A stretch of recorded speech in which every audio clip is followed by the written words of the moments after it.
Good evening, dear colleagues. The United Arab Emirates and China called for this meeting to express grave concern at the continued attacks by Israel on hospitals, refugee camps, schools, UN premises, places of worship, and other civilian facilities in the Gaza Strip, including most recently on the Jabalia and El Maghazi refugee camps, El Fakhura School, and the Dar el-Shifa Hospital in Gaza City. As the Secretary General stated this morning, this is a crisis of humanity. In less than a month, more than 10,000 Palestinians in the Gaza Strip have been killed. And as we speak, Palestinian civilians continue to be killed. Children are bearing the brunt. As several UN officials have stated already, Gaza is becoming a graveyard for children. No one is safe more. No one is safe.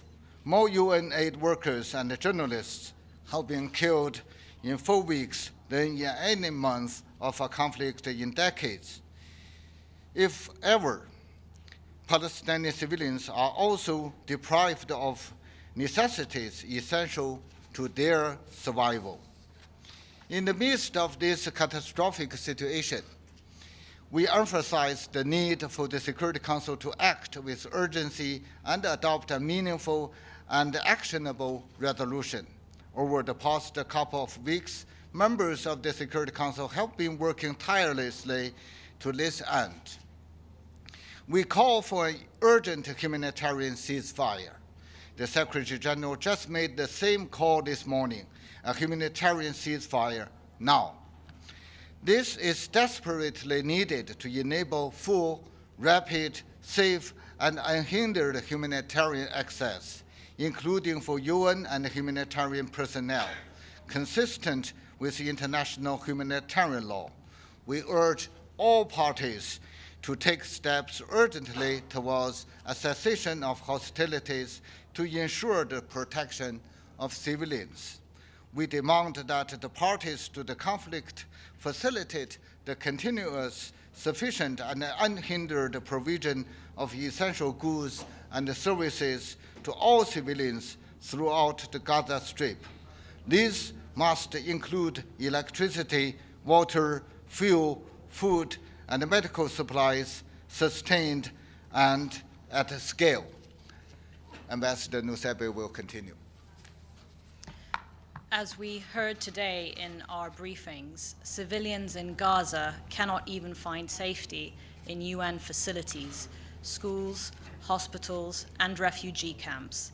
These civilian facilities have been under attack in violation of international law. It is imperative that their protective status is upheld. We condemn all violations of international humanitarian law, all violence against civilians, including all acts of terrorism and indiscriminate attacks. We condemn the 7th October attacks by Hamas on Israel. We also condemn the indiscriminate attacks by Israel on the Gaza Strip. We express our grave concern at the continued detention of hostages and demand the immediate and unconditional release of all hostages, as well as their safety, well-being, and humane treatment consistent with international law.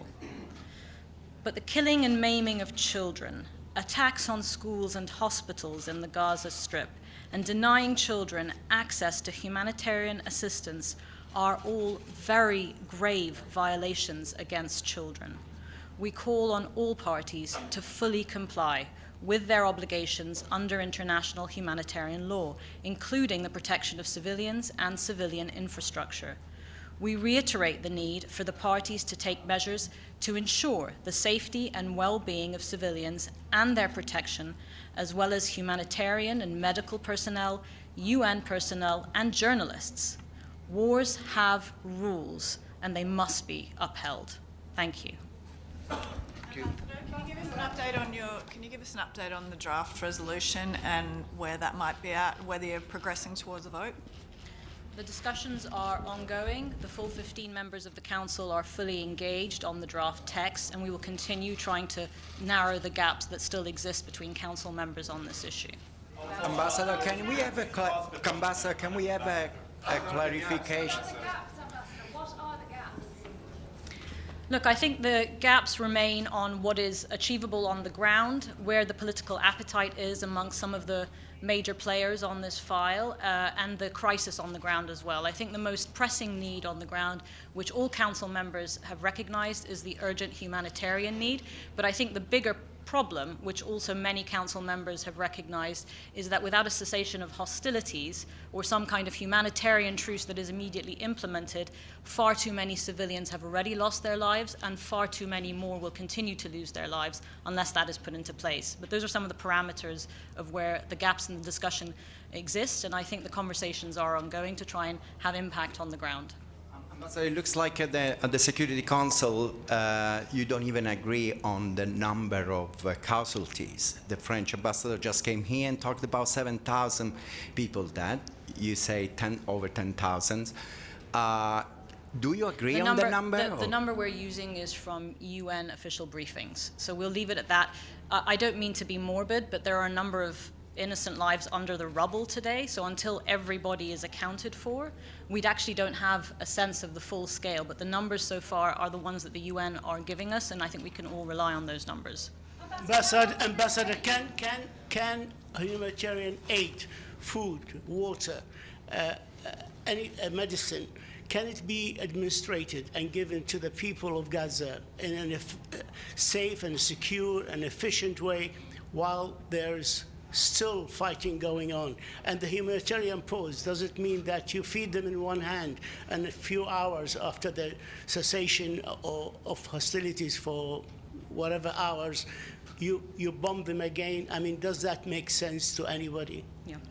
No, thank you for the question. I think you're all expressing some of the frustration that Council members express daily in our discussions and deliberations. The number of trucks going in are very clearly not at the scale required. They're not even at the scale that existed prior to the war on Gaza, so clearly insufficient, and in particular with the ongoing hostilities, even less sufficient than they were before. This is a requirement of international humanitarian law, and we are all committed to doing what we can with partners on the ground. Egypt has played a very important role on this, but also with other partners on the ground, with Israel in the Gaza Strip, as well as with partners from around the world who have contributed to the devastating humanitarian situation to try and scale up at the scale that the UN has itself asked for, and that is quite a large scale up that needs to happen.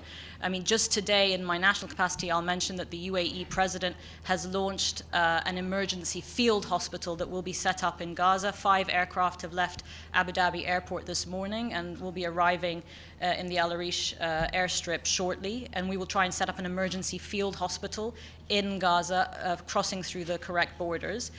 We've also announced that we will be taking 1,000 Palestinian children who require medical treatment along with their families to come and rehabilitate in the UAE. So we are working on all of these fronts to try and help people who have just seen far too much suffering already. When you say Gaza, is that with Israel agreement, or do you mean in Egyptian borders near Rafah?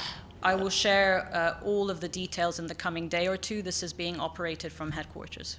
Will both UAE and China be at the Thursday meeting in Paris? Will there be a representative? We are sending a minister to that meeting, the Paris meeting.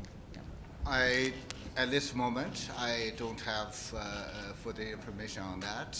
What I can tell is that I fully agree with what Ambassador Nusseibeh has shared with us on in our national capacity. We have made our position known.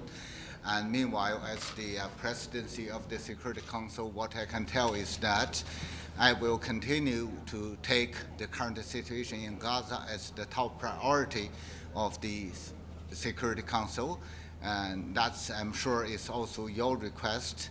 And we will do whatever your concerns are our concerns, and we will do whatever we can to realize the ceasefire, to protect more civilians, to avoid further humanitarian catastrophe and also to prevent further spillover to the neighboring region. That's very much important for the peace and security for the whole region. So we will do whatever we can along the right direction. That might be challenging, that might be difficult, and that's why this Middle East issue has been there for so long, but we will never give up.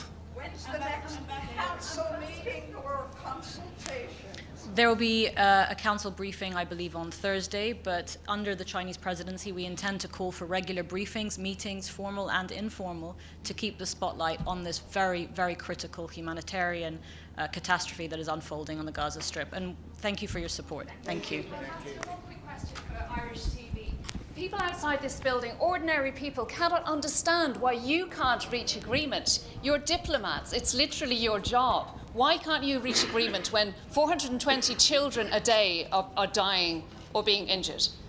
I think that's a fair question. I think the Council feels enormous pressure to reach agreement on how to help and impact the dire situation on the ground. The General Assembly has met and spoken. 121 countries did reach agreement. So there is clearly an emerging consensus of what needs to happen next. But the Security Council is being looked to operationalize our impact on the ground and to save lives. So today the priority is saving lives, particularly the 4,000 children that have been reported killed already in this conflict. And I think that's what's motivating council members to meet regularly and try and find agreement on the next steps forward. So we are working night and day, and of course there have been a number of diplomatic efforts in parallel in the region. You will have seen the US Secretary of State is in the region. You will have seen a number of other foreign ministers and heads of state heading to the region. I think all eyes are on trying to ameliorate this situation and to prevent wider regional spillover. We are working night and day on it. Too many people have lost their lives, including far too many humanitarian workers and UN workers.